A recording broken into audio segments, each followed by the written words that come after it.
रहीम अल्लाहुम्मा सल्लि अला मुहम्मदिन व आल मोहम्मद। अस्सलाम वालेकुम। कैसे हैं आप सब? उम्मीद करता हूँ सब खैरियत से होंगे। जनाब, आज की डेट है 21 अप्रैल, डे है थर्सडे।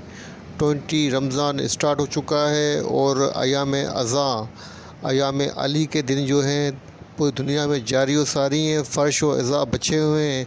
अल्लाह पाक तमाम इंसानों को फ़र्श इज़ा बिछाने की तौफ़ीक़ात दे और जो बिछाते हैं उनकी तौफ़ीक में इजाफ़ा फ़रमाए, आमीन। जनाब, शुरुआत करते हैं मार्केट की समरी से और ये व्यू होगा जनाब 22 अप्रैल फ्राइडे के लिए। कल वीकली क्लोजिंग भी होनी है, तो इस हवाले से कल बड़ा इम्पोर्टेंट डे है और कल वीकली क्लोजिंग बड़ी इम्पोर्टेंट होगी। तो जनाब शुरुआत करते हैं मार्केट की समरी से। जनाब, आज इंडेक्स ने जो अपनी क्लोजिंग एडजस्ट की है 45,652 के ऊपर की है। इंडेक्स ने जो पॉइंट्स डिक्लाइन किए हैं 290 पॉइंट इंडेक्स ने डिक्लाइन किए हैं, जो कि बनता है जनाब 0.63%। आज जो वॉल्यूम जनरेट हुए हैं 98.24 मिलियन वॉल्यूम जनरेट हुए हैं, जो कि वीक के लोवेस्ट वॉल्यूम आज जनरेट हुए हैं, तो ये बात गलत ना होगी।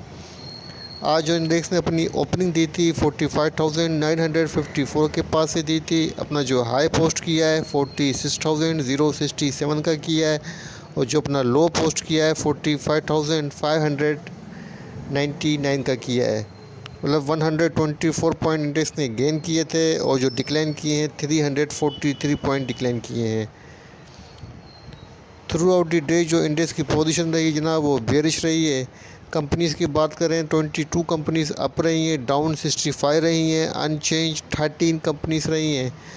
टॉप पॉइंट कंट्रीब्यूटर्स की बात करें तो जनाब नंबर 1 पे आता है डिक्लाइनर के अंदर, नंबर 1 पे एंग्रो है जिसने 64 पॉइंट इंडेक्स में से डिक्लाइन किए हैं। उसके बाद BHL है जिसने 34 पॉइंट डिक्लाइन किए हैं। उसके बाद सी से जनाब जिसने 21 पॉइंट डिक्लाइन किए हैं। फिर मारी पेट्रोलियम ने 19 पॉइंट डिक्लाइन किए हैं। POL ने 15 पॉइंट डिक्लाइन किए हैं।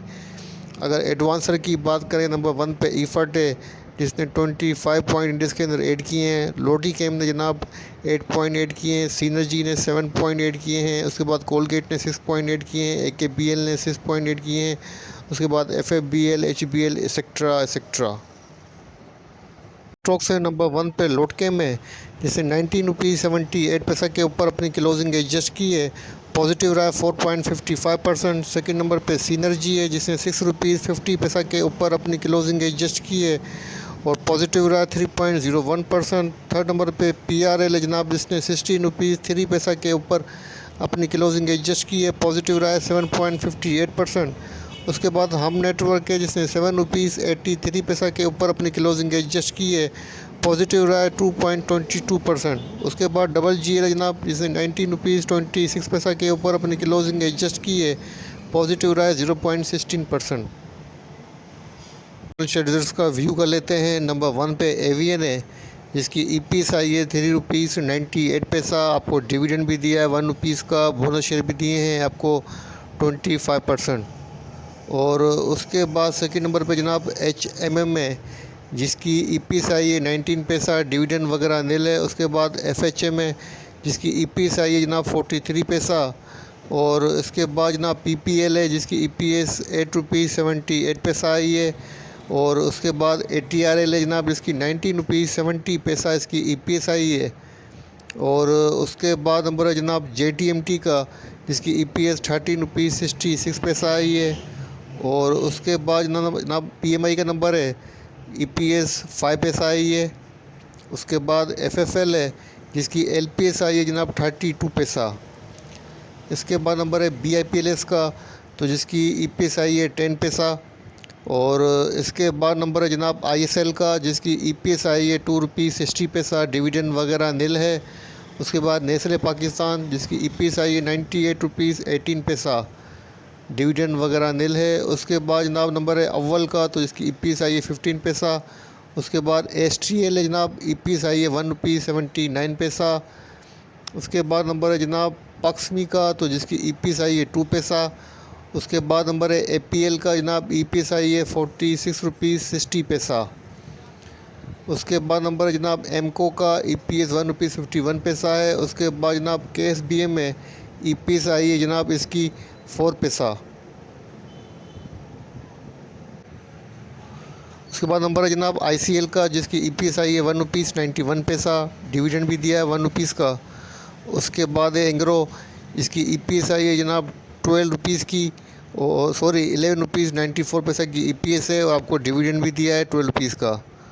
उसके बाद नंबर है जनाब ACPL का, जिसकी EPS आई है ₹5.59, डिविडेंड वगैरह नील है। उसके बाद नंबर है NRL का जनाब, जिसकी EPS आई है ₹14.04 और डिविडेंड वगैरह नील है। उसके बाद नंबर है जनाब डोल का, जिसकी EPS आई है ₹15, डिविडेंड वगैरह नील है। उसके बाद शेल का नंबर है ₹9.72 की EPS आई है, डिविडेंड वगैरह नील है। उसके बाद जनाब KTML है, तो इसकी EPS आई है ₹4.92, डिविडेंड बोनस नील है। उसके बाद जनाब ये था लास्ट रिज़ल्ट KTML का। ये थे आज के फाइनेंशियल रिजल्ट्स, और कल की बोर्ड मीटिंग का शेड्यूल चेक कर लेते हैं।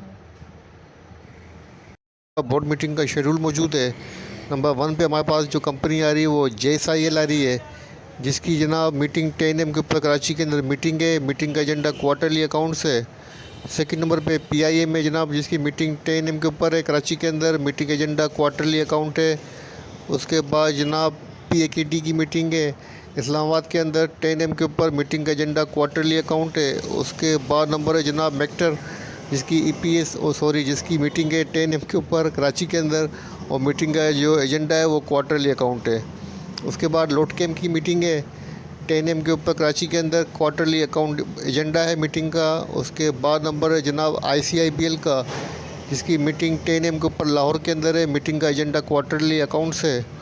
उसके बाद जनाब NPL की मीटिंग है 10 to 30 AM के ऊपर लाहौर के अंदर, क्वार्टरली अकाउंट एजेंडा है। उसके बाद जनाब ISIL की मीटिंग है 10 to 30 AM के ऊपर कराची के अंदर, मीटिंग का एजेंडा क्वार्टरली अकाउंट्स है। उसके बाद FFBL की मीटिंग है 10 to 30 AM के ऊपर इस्लामाबाद के अंदर, क्वार्टरली अकाउंट एजेंडा है।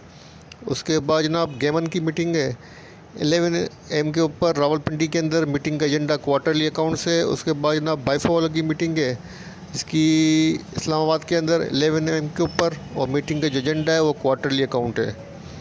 उसके बाद जनाब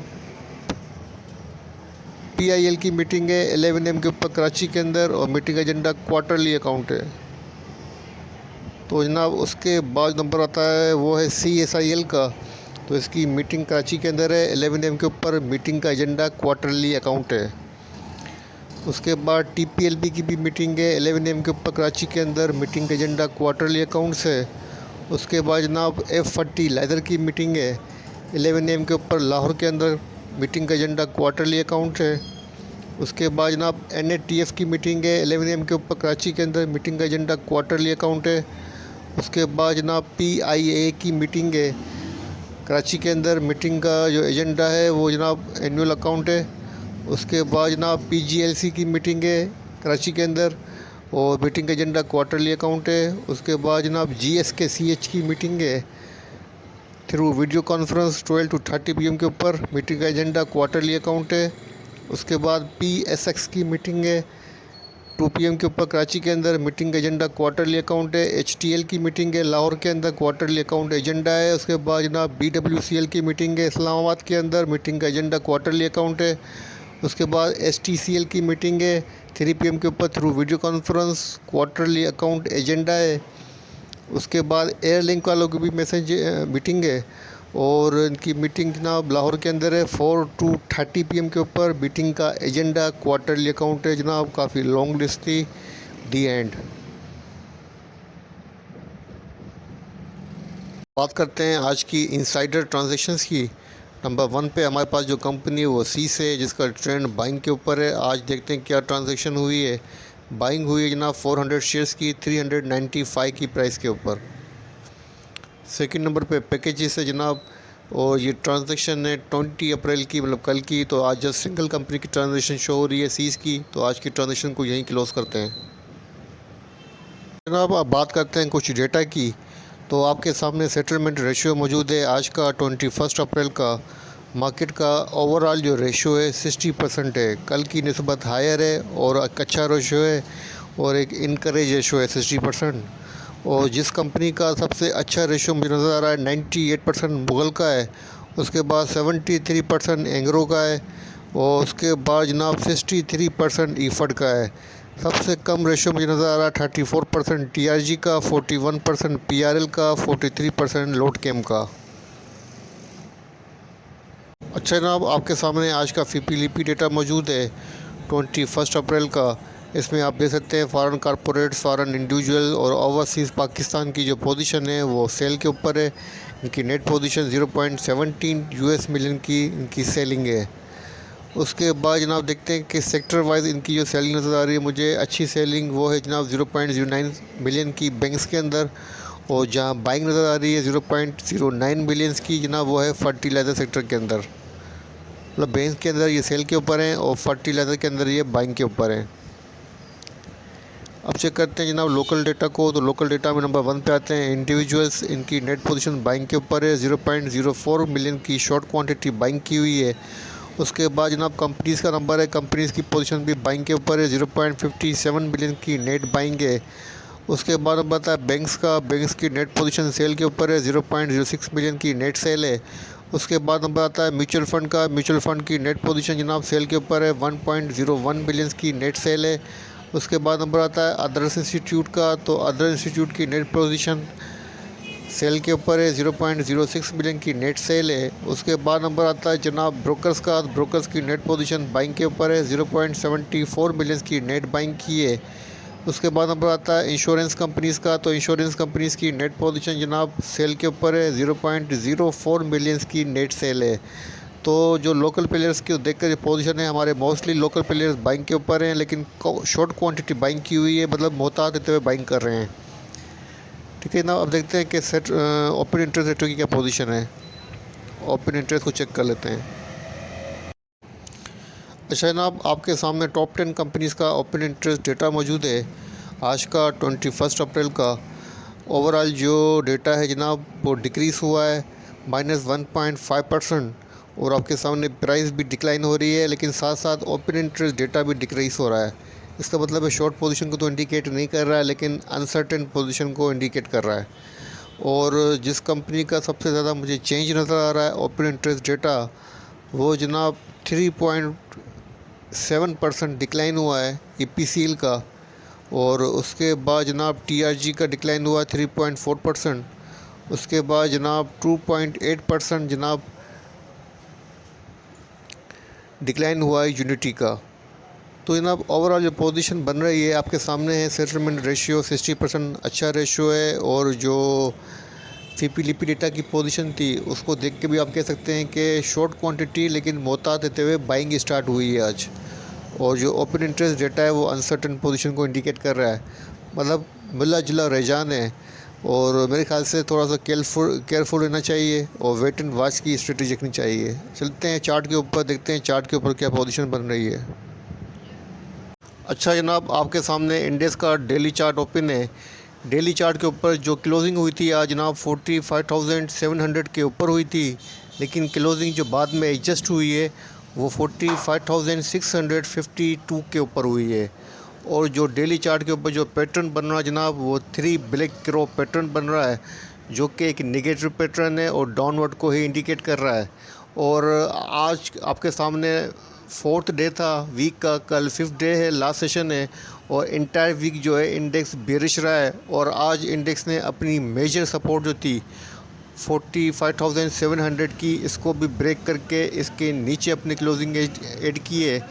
और जनाब ये क्लोजिंग जो है थोड़ा सा आपको घबराने की ज़रूरत पड़ेगी, और यहाँ पे अब आपको मोहतात रहने का मैं कहूँगा कि अब यहाँ पे आपको केयरफुल रहना चाहिए, क्योंकि इंडेक्स ने अपनी मेजर सपोर्ट को भी ब्रेक किया है। अच्छा जनाब, अब जो इंडेक्स के पास शॉर्ट टर्म के ऊपर सपोर्ट बनती है उनको चेक कर लेते हैं।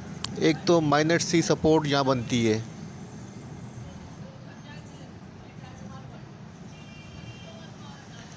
45,518 के अराउंड, 45,518 के अराउंड इंडेक्स के पास -C सपोर्ट है। और उसके बाद जो सपोर्ट बनती है जनाब सेकंड सपोर्ट यहाँ बनती है 45,392, 45,392 की इंडेक्स के पास मेजर सपोर्ट है। मतलब 45,500 से लेके 400 के अराउंड इंडेक्स के पास अब सपोर्ट बनती है। और अब देखना ये कि इंडेक्स अपनी इस सपोर्ट को भी ऑनर देता है या इसको ब्रेक कर जाता है। और जो शॉर्ट टर्म के ऊपर फर्स्ट रेजिस्टेंस बनेगी जनाब वो तो बनेगी डायरेक्ट 45,700 की, जो कि अब बन गई है एक माइनर सी रेजिस्टेंस 45,700 की, क्योंकि 50 पॉइंट्स का डिफरेंस है। और इसके बाद जो बनेगी जनाब रेजिस्टेंस डायरेक्ट वो यहाँ बनेगी।